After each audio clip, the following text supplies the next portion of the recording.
¿Cómo le va? Buenas noches, bienvenidos.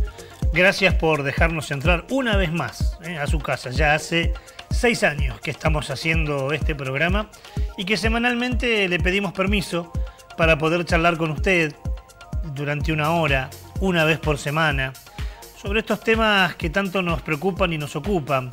La dinámica socioambiental, qué está pasando con nuestro planeta, qué está pasando con nuestro entorno, qué está pasando con nuestro ambiente, cuán responsables somos nosotros de ello y además cómo podemos remediar algunas situaciones, algunos impedimentos que nosotros mismos estamos generando para nuestra vida y para la vida del futuro. Estamos hoy para acompañarlos con varios temas, pero como siempre comenzamos con una noticia o una información que tiene que ver con estos últimos días. Y mire, debatíamos si la poníamos en la apertura o la introducíamos en la luz verde. Y decíamos, ¿por qué no empezar el programa con una buena noticia?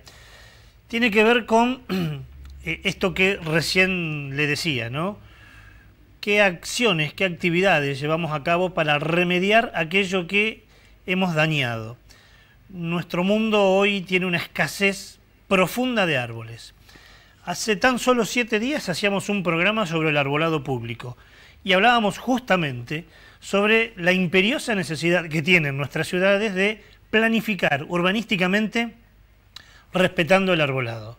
Según Naciones Unidas, cada 3 personas debiera haber un árbol. Estamos muy lejos de ellos. Muy lejos porque han sido talados cantidades de especies. Fundamentalmente, aunque no exclusivamente, por 2 motivos. En las ciudades tiene que ver con los negocios inmobiliarios, que no escatiman en talar árboles para generar allí algún emprendimiento inmobiliario. En lo que tiene que ver con la ruralidad, la inexistencia ya casi de bosques nativos a partir de la extensión de la frontera agropecuaria. Donde había un bosque antes, ahora suele haber una llanura para poder cultivar y cosechar. Y eso nos trae enormes problemas a nosotros mismos. Cambio climático, inundaciones, no cuidamos a los animales y a los insectos que necesitan de los árboles. Bueno, un sinfín de problemas. Hay una necesidad imperiosa de que empecemos a plantar árboles. Ni siquiera de esta manera remediamos lo que hicimos, porque, como decíamos hace 7 días, no es lo mismo plantar un árbol que va a llevar años y años en crecer en el mismo lugar donde talamos uno que a lo mejor tenía 80 años de vida. Pero algo es algo. Estamos perdiendo 10.000 millones de árboles por año. Es mucho, ¿no? Cada 12 meses el mundo pierde 10.000 millones de árboles. Por eso vamos a presentarte un video donde vemos cómo en diferentes partes del mundo, por iniciativas de algunos gobiernos, pero también por iniciativa de la sociedad civil, se está reforestando. Mirá.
Sin lugar a dudas, una iniciativa para tener en cuenta, ¿no?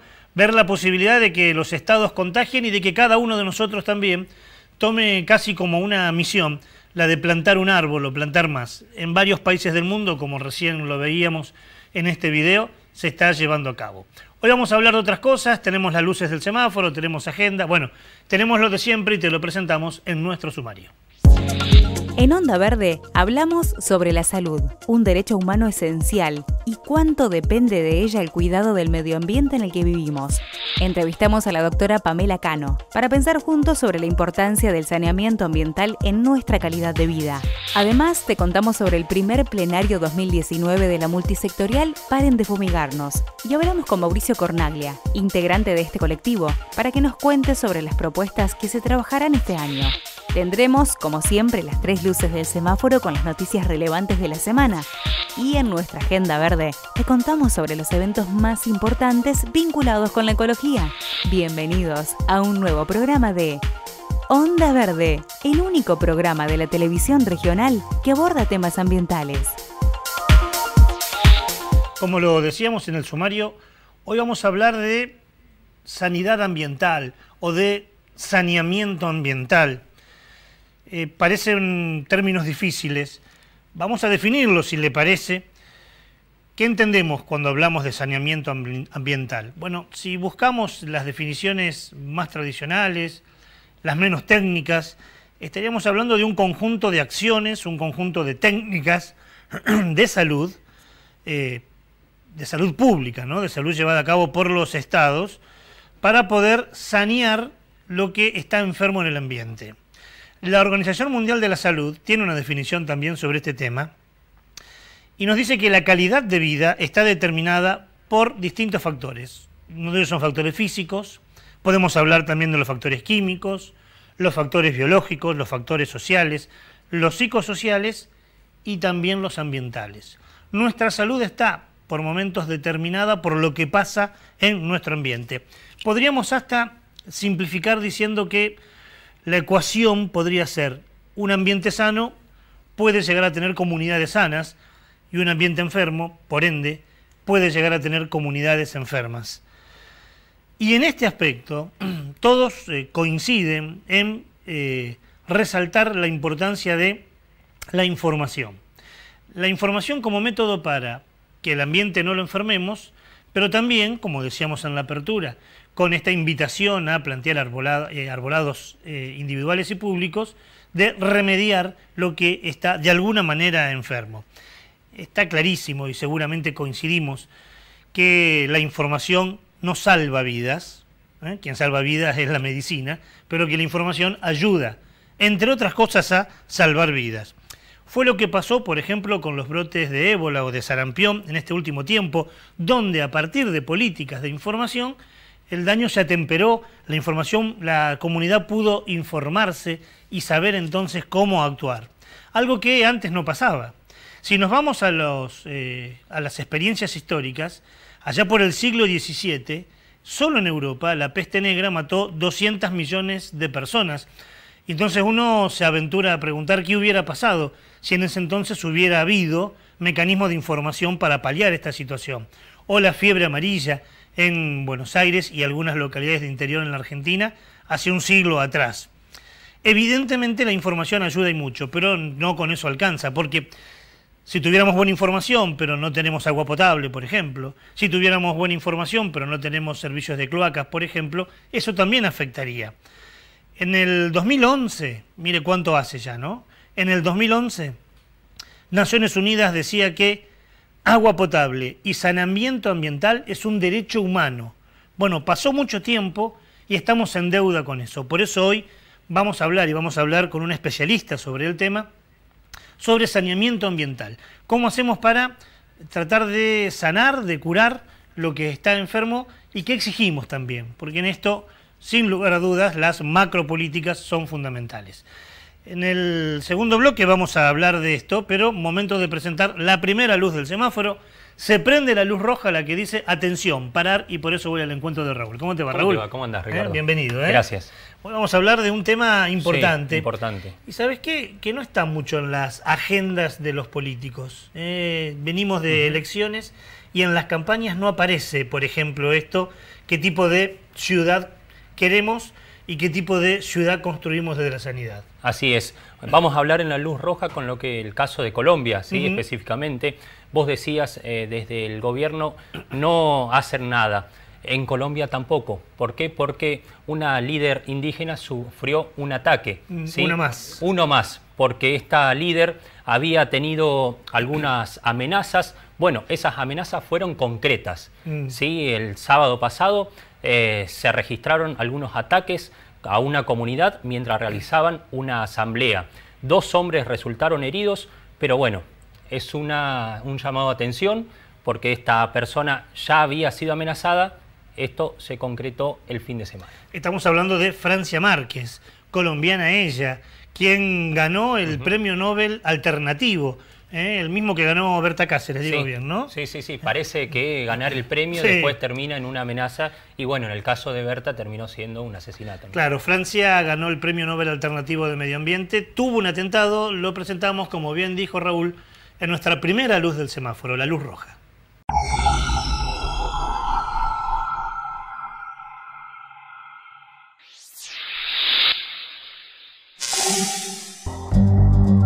Francia Márquez, ganadora en 2018 del premio Goldman, junto a varios líderes sociales y defensores de derechos humanos, fueron víctimas de un ataque. Siempre nos están declarando objetivo militar porque nos estamos oponiendo que al desarrollo, que a la entrada de las empresas multinacionales, que estamos estancando al Cauca. La agresión se registró con armas de fuego y granadas, resultando heridos 2 hombres de la Unidad Nacional de Protección. Escuchamos el tiro y nos dicen tiren al piso y nos tiramos al piso y empezó el tiroteo, pues. Algunos corrieron, unas compañeras salieron a correr, había una niña de 3 años, yo me asusté muchísimo pensando en la niña, sobre todo, y era dispare y enfrentamiento y los escoltas pues se enfrentaron con ellos. El ataque, según Francia Márquez, habría durado unos 15 minutos. Desde ONU Derechos Humanos hicieron un llamado a las autoridades recordando que este ataque se da en el marco de las constantes agresiones a líderes y defensores del medio ambiente.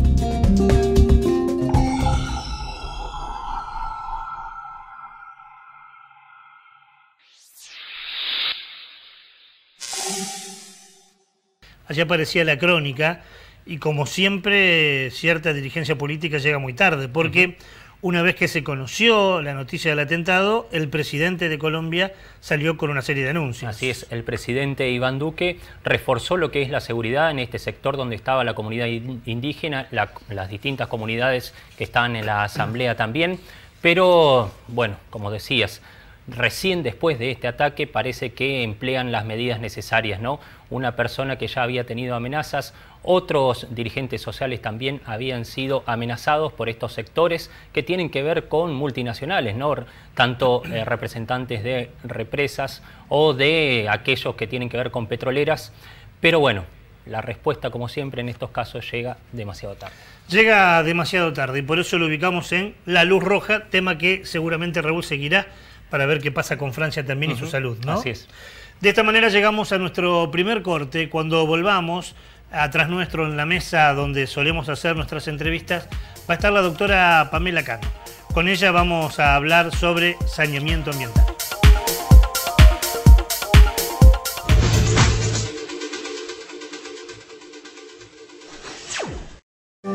Ya salió el nuevo libro de Ricardo Serrulla, Quijotes, Rebeldes y Soñadores. Las valientes resistencias frente al agronegocio, la minería a cielo abierto y el poder económico en la Argentina. Quijotes, Rebeldes y Soñadores. Encontralo en las librerías de Santa Fe o pedilas a quijotesrebeldes@gmail.com.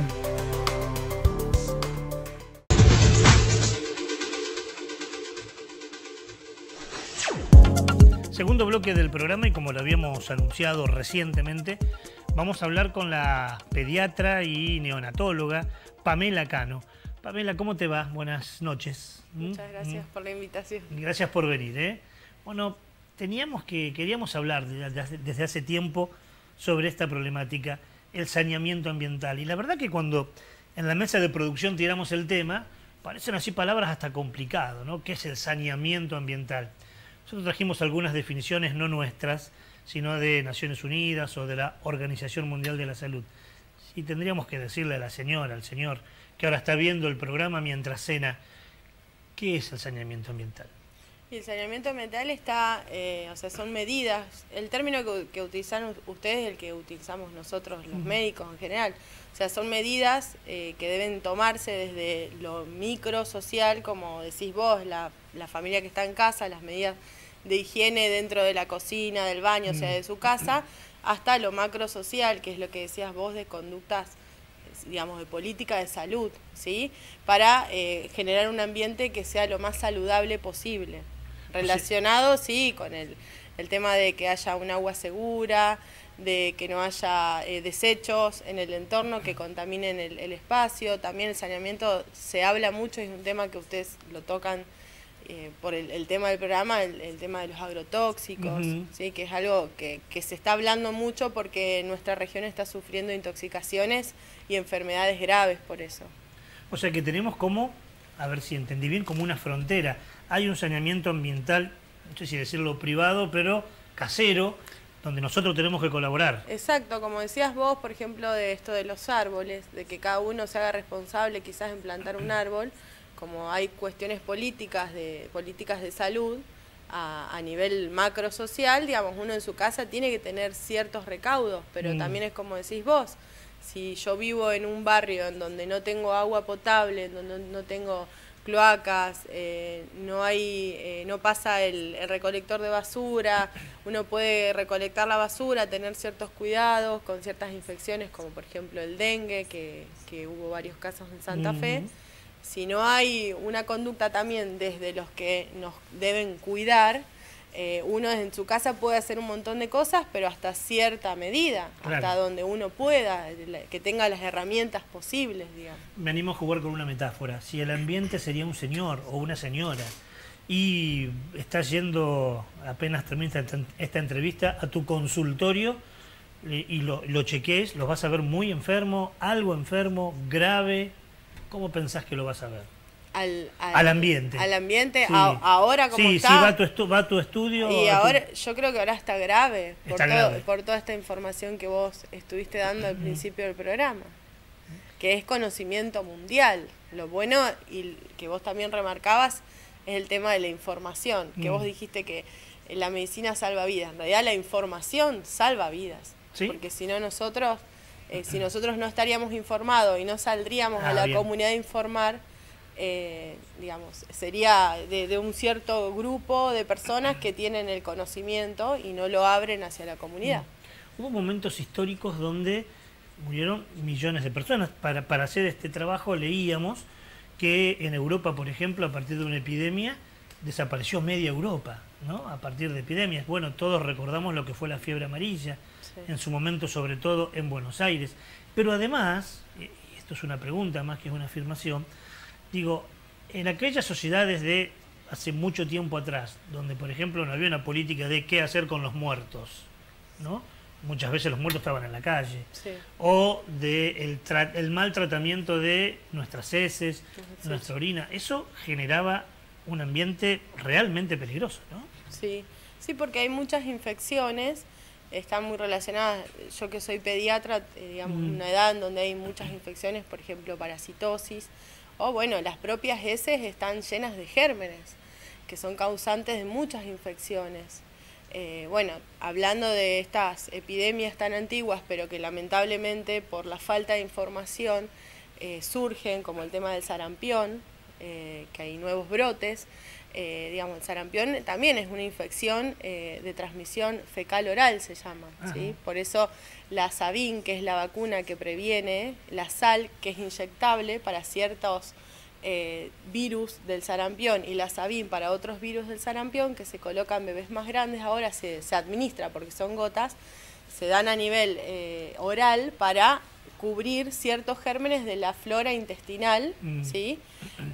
Y por eso, digamos, se producían ciertas infecciones y se siguen produciendo y se van a producir si hay desechos nuestros propios, digamos, que no se manejan como se deben manejar. Ahora estaba pensando, y el ejemplo lo trajimos nosotros, esto de ir al pasado, pero si nos ubicamos en alguna avenida muy transitada o cerca de los bulevares de Santa Fe o de Santo Tomé, y hacemos algunas cuadras, hay algunos barrios donde todavía hoy, en el siglo XXI, el tratamiento de la materia fecal o la orina es muy precaria. Lamentablemente todavía vivimos en una ciudad en donde sí, faltan un montón de infraestructura para poder hablar realmente de un saneamiento ambiental. Y, digamos, es algo real, porque a veces uno piensa, bueno, me voy, no sé, a África, que uno siempre me voy a África, y uno, es como decís vos, no hay una planificación realmente de las ciudades todavía, siendo capital de una provincia tan importante, ¿no? Porque es una realidad eso también. Yo siempre pongo el mismo ejemplo, y a fuerza de ser tedioso, dicen que en 1969 el hombre llegó a la luna. Estamos en el 2019 y todavía tenemos excusados. Esto que vos decías de que en el 2011 la ONU dijo de que era un derecho humano, a ver, 2011. Mira, hay 3 cosas que son básicas para hablar de saneamiento ambiental.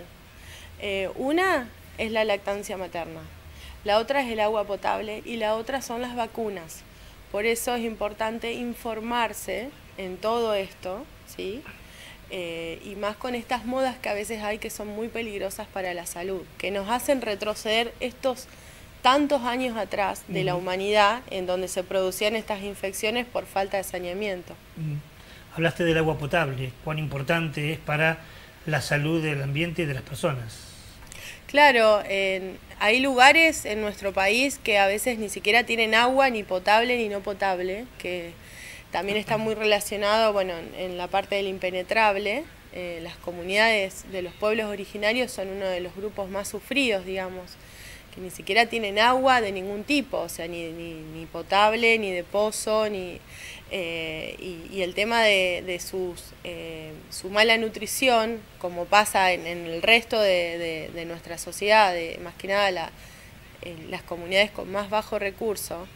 Vos tenés en cuenta que un niño mal alimentado, la mayoría de las estructuras de las defensas de nuestro cuerpo son proteicas en su mayoría. Si vos tenés un niño mal alimentado, con una dieta baja en proteínas, que es lo más común en las comunidades más humildes, o sea, por más que vos tengas agua potable, tengas las vacunas, por eso te digo que son como 3 cosas juntas con la lactancia materna.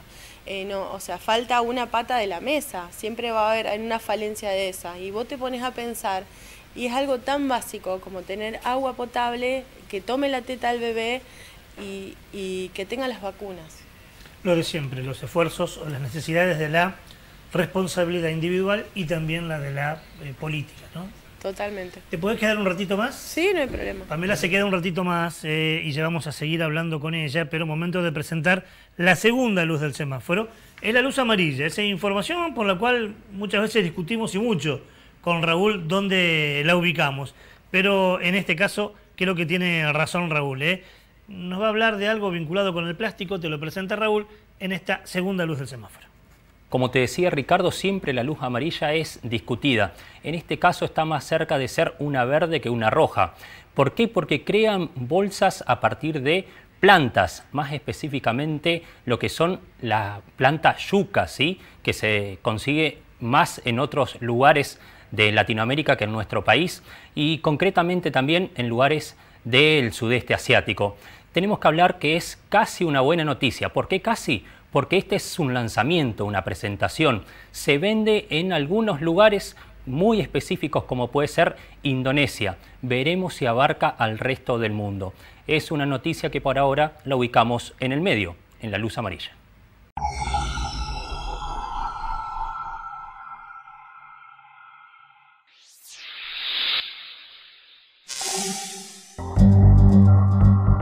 El biólogo indonesio Kevin Kumala ha desarrollado una idea innovadora: sustituir el plástico de las bolsas por derivados de la yuca. El particular invento, además de ser ecológico, se degrada al contacto con el agua y también sirve como alimento para los peces. El 100% de los componentes puede desintegrarse con facilidad sin dejar rastros tóxicos. La idea es tan innovadora que ha recibido el galardón por responsabilidad ambiental y pretende convertirse en el producto líder. Recordemos que una bolsa plástica normal demora casi 400 años en desintegrarse, mientras que los productos de esta empresa solo tienen una vida útil de 100 días como máximo.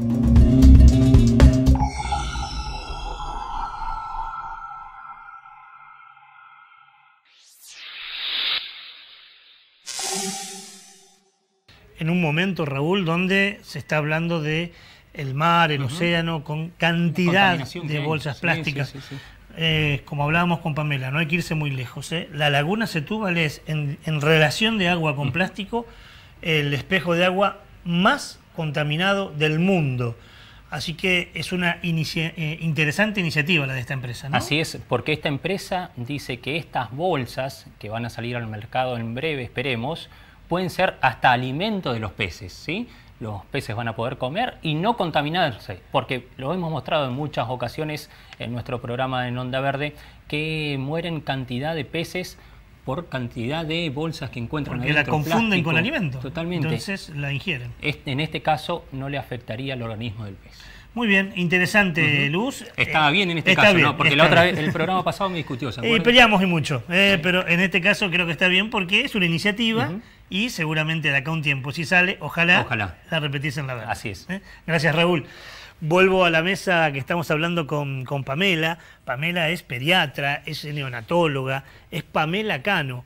Y estamos hablando con ella sobre sanidad ambiental.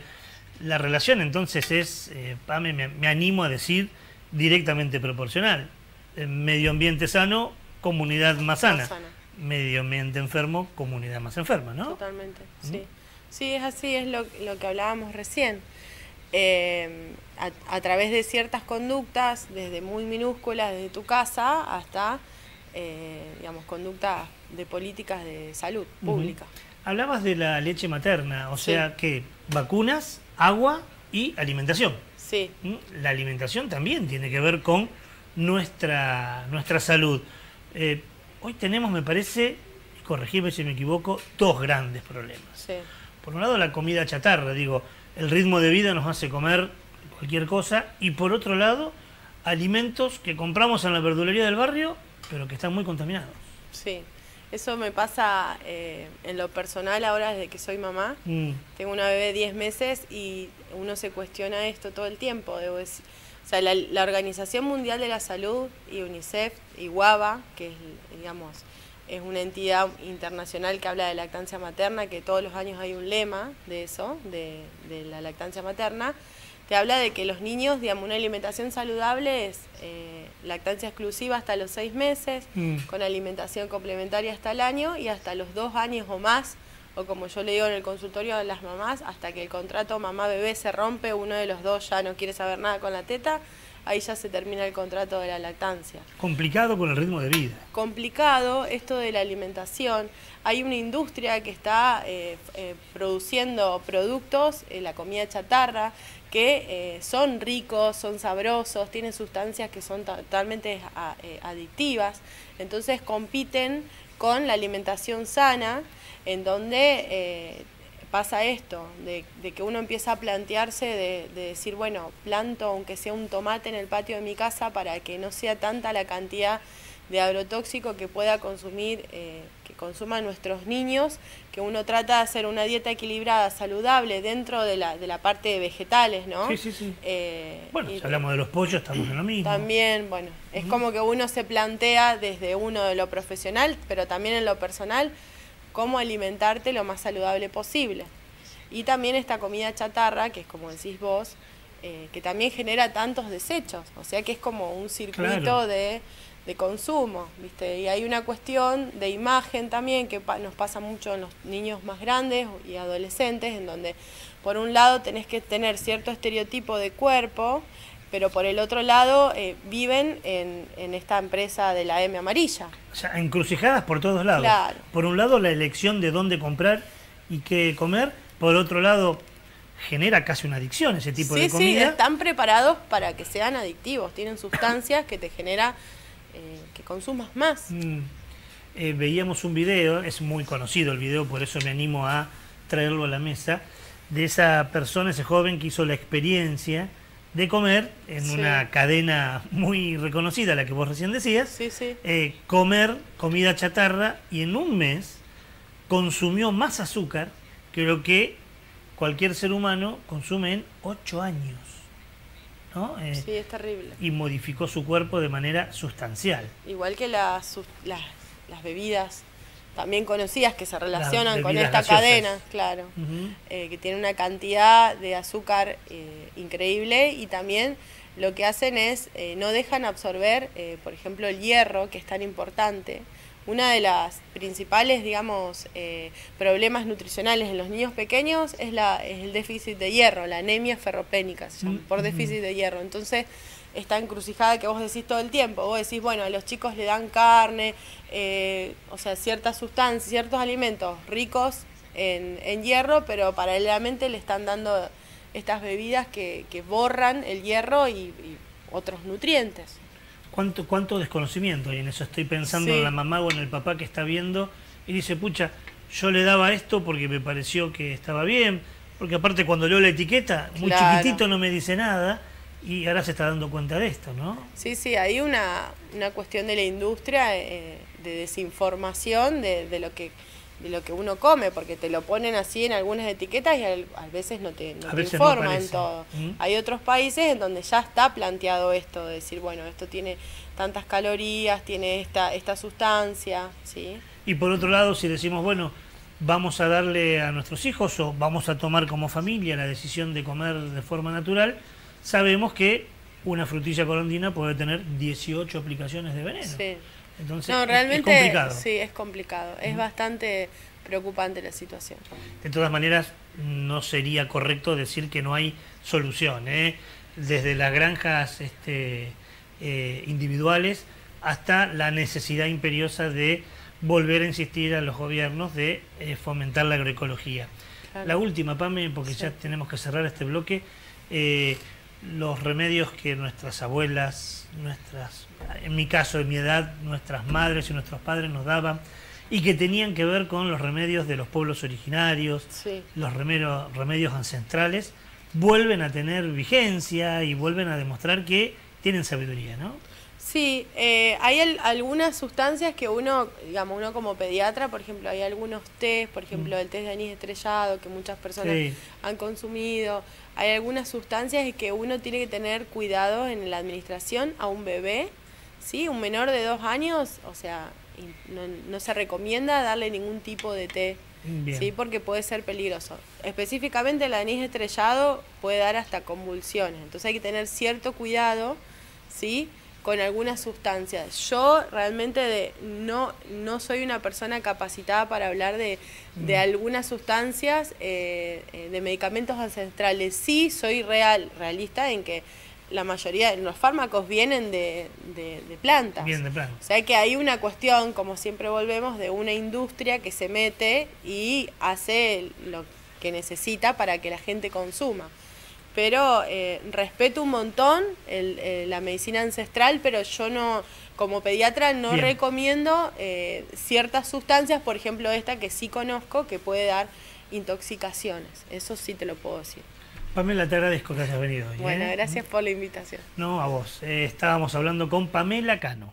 Es pediatra, es neonatóloga, y hablamos sobre esto, ¿no? Sobre cuánto nos tenemos que preocupar por nuestra salud, pero también por la salud de lo que nos rodea. Porque como bien decíamos, si está sano lo que nos rodea, estaremos mucho más sanos nosotros.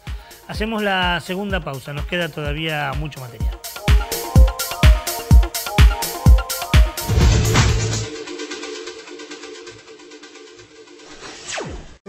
Ya salió el nuevo libro de Ricardo Serrulla, Quijotes, Rebeldes y Soñadores, las valientes resistencias frente al agronegocio, la minería a cielo abierto y el poder económico en la Argentina. Quijotes, Rebeldes y Soñadores. Encontralo en las librerías de Santa Fe o pedilas a quijotesrebeldes@gmail.com.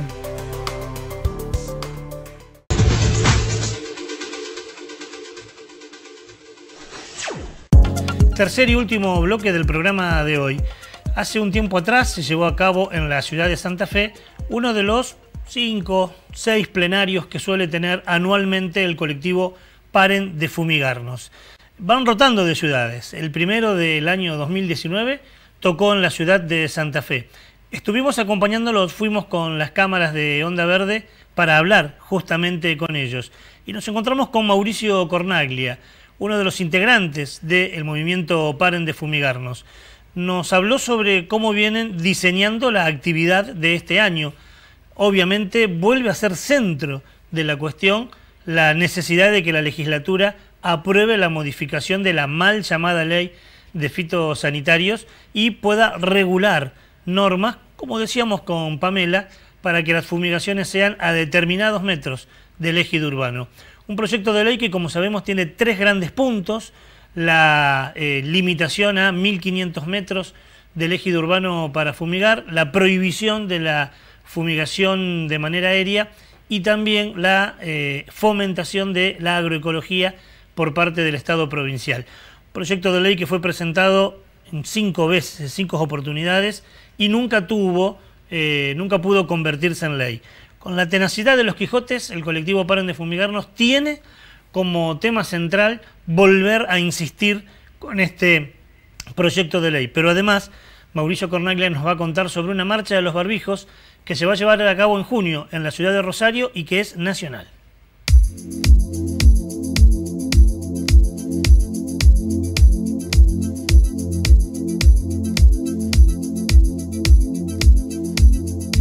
Hicimos, como solemos hacer, como disparador, un balance, ¿sí?, de lo hecho, sobre todo en el último semestre del año 2018 y de los poquitos meses que llevamos de este año. Están pasando cosas todo el tiempo, están pasando cosas en Villa Constitución, hay una campe, estuvimos revisando las acciones, los conflictos, las luchas que se vienen dando en este inicio del 2019, y ahora después del almuerzo entonces sí vamos a volcar todas las ideas y las estrategias que nos vamos a dar, tanto para seguir acompañando los proyectos presentados en la legislatura, como decimos siempre, y por otro lado, seguir acompañando a los pueblos literalmente fumigados, que necesitan, por supuesto, no solo de nosotros, sino de toda la población. Y en ese sentido estamos muy entusiasmados porque se vienen algunas acciones muy importantes en la provincia. Lo más concreto y donde estamos trabajando muchísimo y que ya es un hecho, es la gran marcha nacional de los barbijos que se viene el 5 de junio, Día Mundial del Ambiente, en el marco también del Congreso de Salud Socioambiental en la ciudad de Rosario. El congreso es 5, 6 y 7 de junio, la marcha va a ser el día 5 y de carácter nacional. Estamos invitando a todas las asambleas, a todas las organizaciones del país que estén luchando por alguna cuestión ambiental. Megaminería, fracking, basura, antenas, cavas y por supuesto en la zona nuestra el agronegocio.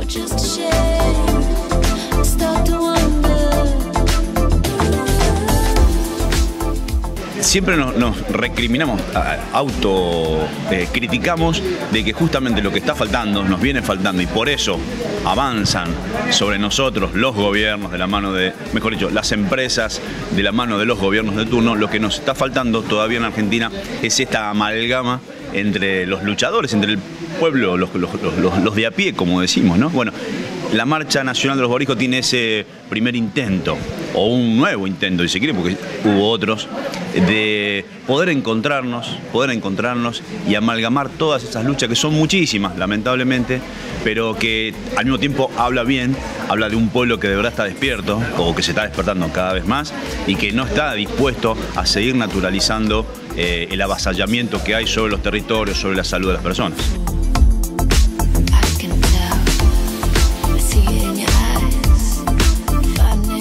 Entendemos que de acá hasta las elecciones no va a cambiar absolutamente nada, y sí decimos que tenemos que estar preparados y muy atentos para que cuando sepamos quiénes son los que van a seguir ocupando los cargos que ya tienen ocupando, o los que se sumen a alguna banca en la legislatura, y el nuevo gobernador y los nuevos intendentes y los nuevos presidentes comunales, entonces ahí sí nos parece que viene la acción más concreta, y entendemos y queremos que sea fuerte y contundente. Hay que interpelarlos, lo podemos hacer desde ya con todos los candidatos, eso está claro.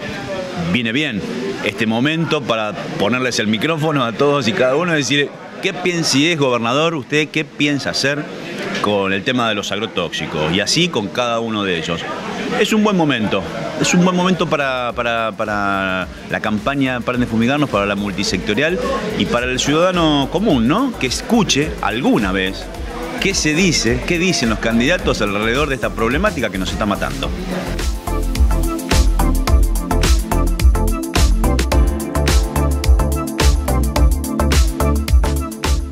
Le recordamos un poco a la población cuáles son los puntos principales de este proyecto que vuelve a presentarse este año. Sí, fundamentalmente este proyecto habla de prohibir las fumigaciones aéreas, o sea, no que tantos metros, no, prohibir las fumigaciones aéreas. Estamos hablando de... Hay un antecedente importante que hace 2 años la provincia de San Luis tiene una ley que está vigente que habla de prohibición de fumigar a 1.500 metros en una franja de resguardo de 1.500 metros. Nosotros decimos, no podemos hablar de menos. Los proyectos anteriores hablaban de 500, hablaban de 800. Bueno, nosotros decimos, bueno, en este nuevo proyecto, prohibición total de las fumigaciones aéreas, 1.500 metros, como fija ya una ley provincial, en este caso, el caso de San Luis. Hablamos de la reutilización de los envases, otro problema gigantesco. Mientras exista este modelo, bueno, al menos entendemos que debe ser necesario la reutilización de los envases, ¿sí? Sabemos todos que los agrotóxicos vienen en envases de 20 litros, todos esos envases quedan distribuidos por los campos, por los caminos, inclusive sabemos que son reutilizados con otra función. Bueno, prohibición de la reutilización de esos envases y que las empresas se hagan cargo, como hacemos, siempre citamos al mismo ejemplo, ¿no? Vamos a comprar una cerveza al almacencito, a la despensa, llevamos el envase y nos traemos la cerveza. Entendemos que así debe funcionar esto hasta que definitivamente, por supuesto, terminemos con este modelo, eso está claro. Esos 3 puntos más importantes. Y tránsito a la agroecología, ¿no? No, por supuesto. Paralelamente, seguimos insistiendo con el proyecto del fomento a la producción agroecológica, que esa es la salida, no cabe ninguna duda, ya está demostradísimo en la Argentina, que inclusive a gran escala, porque ese también es un poco el argumento que utilizan del otro lado para decir, no, esto es para la quintita de tu casa. No, está demostrado que a gran escala se puede producir y con muy buena rentabilidad inclusive.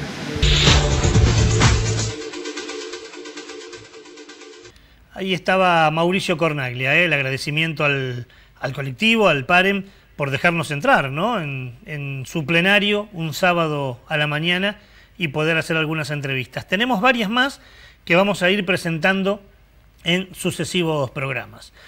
Desde el principio de este año, Julieta Oberlin se encarga de los recomendados, esas manifestaciones culturales vinculadas con la problemática que nosotros tocamos.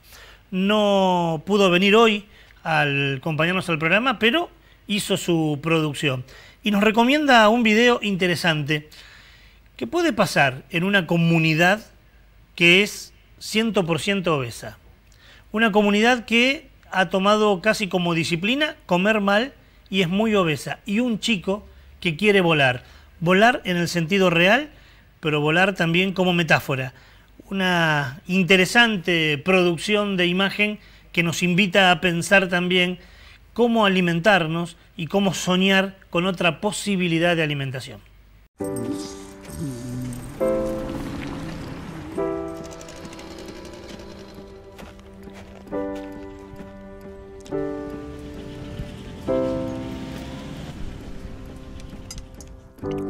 Why does life sometimes feel so wrong? Running in circles and you don't belong. I always knew that this day would come. It's time to break free, meet me on the run. But what am I really running from? And I look up to the open sky, hopes in my heart, dreams in my eyes. Will I ever make it right this time? And all I can do, and all I can do is try.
es una ficción y como toda ficción tiene cierto grado de exageración.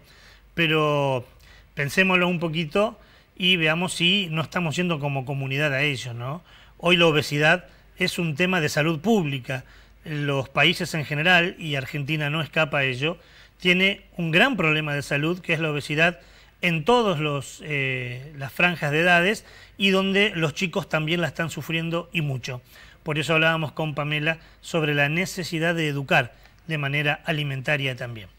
Momento de presentar la última luz del semáforo, es la luz verde, y en este caso Raúl nos lleva a Necochea, provincia de Buenos Aires, una iniciativa que realmente cuando la trajiste a la mesa de trabajo nos pareció muy interesante. Muy interesante lo que hacen los vecinos de Necochea, porque a través de mucho esfuerzo de organizarse, poblaron las veredas de frutos, ¿sí? Árboles frutales, manzanas, naranjas, distintos tipos de fruta. Esto vienen trabajando hace mucho tiempo, ¿no? No es algo que surge de un día para el otro, así que nos pareció ponerlo en la luz verde, la buena noticia, porque no se encuentra muchas veces esto y es un ejemplo a seguir que tranquilamente Santa Fe podría tomar y podría implementarse, ¿no? Estamos hablando, a partir de esta luz, de dos temas que abordamos hoy. La forestación al principio del programa y la alimentación ahora, ¿no?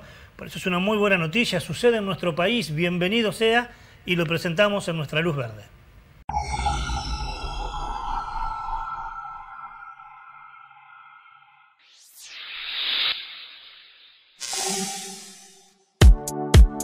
Desde la autogestión, el grupo Necochea Ciudad Frutal avanzó con su propuesta. Empezaron hace casi una década y llevan plantados 500 árboles frutales en espacios públicos.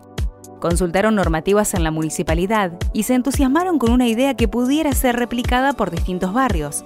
La expectativa aumentó aún más, porque estudios daban cuenta que esta localidad balnearia tenía un déficit de 10.000 árboles en su casco urbano.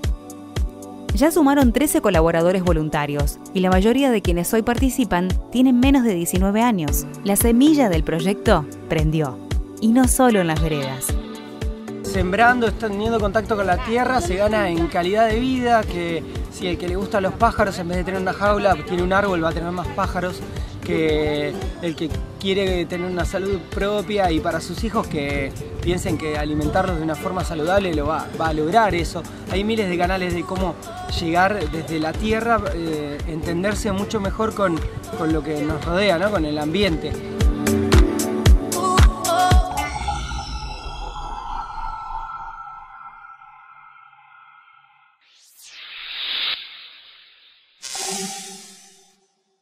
Si tuviéramos que unir algunos tópicos, esto es agroecología, sin sí, lugar a dudas, porque es plantaciones de frutales sin ser fumigados y con semillas naturales. Es belleza, las veredas quedan muy lindas, y es soberanía alimentaria. Este término que usamos tantas veces y parece tan difícil, es la planificación de qué comemos a partir de las mismas comunidades. Y algo más que quiero agregarte, esto es 100% natural, ¿eh? Claro. No se usa ningún tipo de agroquímico, nada que tenga que ver con contaminación. Así que esto es buenísimo, una iniciativa que ha surgido de los propios vecinos de Necochea, que se ha incentivado obviamente por el poder político, que muchas veces falta ese apoyo, ¿no? Bueno, en este caso se dio, así que un combo que se cierra perfecto. Buenísima noticia y por eso en la luz verde, ¿no? Muy indiscutible. Bien. Gracias, Raúl. Gracias. Pasamos casi sin interrupción a nuestra sección de siempre. Te presentamos la Agenda Verde. En mayo continúa el ciclo de Ecología de Rosario, coordinado por el periodista Sergio Rinaldi. El lunes 13 se proyectará Oro Verde, un trabajo documental escrito y dirigido por Sergio Guizzardi, que cuenta una historia de los biocombustibles, un proyecto político sobre la industria, la energía y el medio ambiente. El encuentro comenzará a las 20, con entrada libre y gratuita en el Centro Cultural Roberto Fontana Rosa, Avenida San Martín 1080 de la ciudad de Rosario. Se realizarán en Córdoba las jornadas provinciales de capacitación en delitos ambientales, con talleres a cargo de los doctores Antonio Gómez y Carlos Mateo, referentes del derecho penal ambiental. Las actividades, organizadas por el Foro Ambiental Tras la Sierra, comenzarán el 31 de mayo a las 10 en el Centro Cultural Comechingones de Mina Clavero y en la Universidad Empresarial Siglo XXI de Villa Dolores, provincia de Córdoba. El Museo Provincial de Ciencias Naturales Florentino Ameguino vuelve a abrir sus puertas al público, con una nueva propuesta que trata la crisis de biodiversidad y su impacto en la región. Las visitas pueden realizarse en forma gratuita en el espacio ubicado en Primera Junta 2859 de la ciudad de Santa Fe. Más información en www.museoameguino.gov.ar. Nos quedamos sin tiempo, ya nos estamos despidiendo, nos estamos yendo y nos vamos como hacemos este año, ¿no? Con alguna producción artística, alguna producción musical. Y en este caso nosotros estamos muy felices porque un televidente nuestro, santotomecino él, nos envió hace un tiempo material. Él es músico. Estamos hablando de Guillermo Terizotto, a quien mucho le agradecemos que se haya comunicado en nuestro Facebook y nos haya compartido un material de su creación. Hizo una canción junto con Roberto Belgradi, ambos son autores de este tema musical, que se llama Canción por el Agua. En un programa donde hablamos de saneamiento ambiental, en un programa donde hablamos de salud, hablar sobre el agua es fundamental. Con la participación de Roberto Belgradi, Guillermo Terizotto y la guitarra de Marcelo Cornu, nos vamos así con este tema musical, hecho aquí, en casa. Le agradecemos mucho a Guillermo. Nos vamos con Canción por el Agua para seguir pensando y para volver a invitarlos la semana que viene. Nos volvemos a encontrar, si le parece bien, aquí por Veo Santa Fe, por Veo Santo Tomé, para hacer un nuevo programa de Onda Verde. Gracias por todo, hasta la semana que viene. Escuchemos ya la voz de sus entrañas, hoy se siente que nos habla el planeta, cual gigante viviente. Tiembla ya su piel, desde adentro hace sentir, porque todo es devastado y gime sufriente. El mundo ha cambiado y debemos actuar, porque el planeta es nuestro único hogar. El agua es la vida, principio vital. Pequeños y grandes, conscientes están. Vamos a cuidar el agua, vamos a cuidarla así. Aunque digas no pasa nada, pronto te llegará a ti. Vamos a cuidar el agua, vamos a cuidarla así. Por derecho a la vida, no debes contaminar.